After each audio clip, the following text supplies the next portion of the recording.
Hello my beautiful people, come let us make this delicious stew together.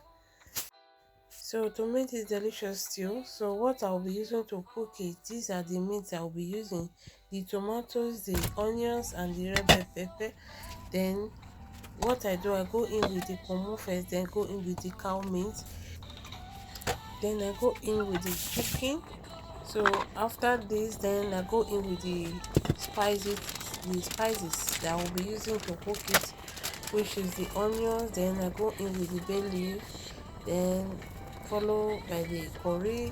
Then I go in with the thyme and nutmeg. So after this, what I do, I just go in with the seasoning cube, which is the maggi.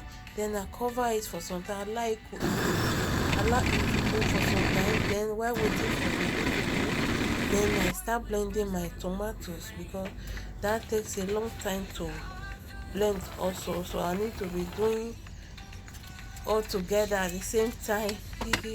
so so while the meat is cooking, then I start blending my red bell pepper. So normally this is my method of cooking.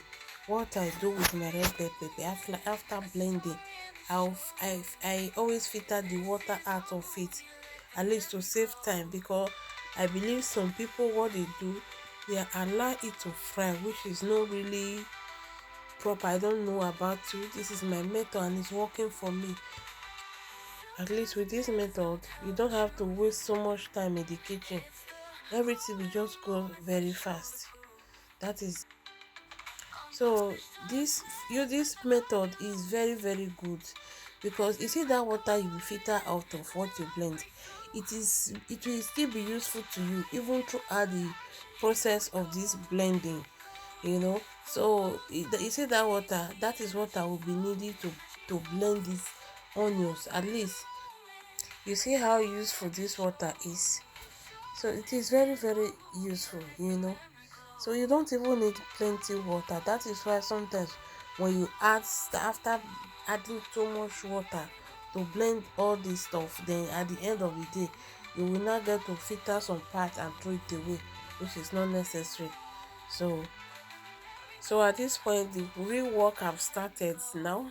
So what I do first, I make sure I start by frying the onions, then I go into with my tomato paste. So I make sure I fry the tomatoes paste thoroughly. It is very important to fry it first to remove that sour taste. Then allow it to fry for some time. Then you go in with the spices you will be using. This is the bay leaf. Then I go in with my curry.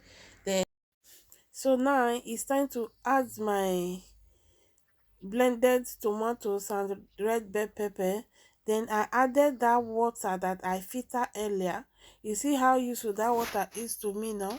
Instead of me adding ordinary water, this water has now become water that will be adding at this point. You see how reddish my stew is. This is so nice. This method is the best. If you have not tried this method before, just try and thank me later. Thank you. See you.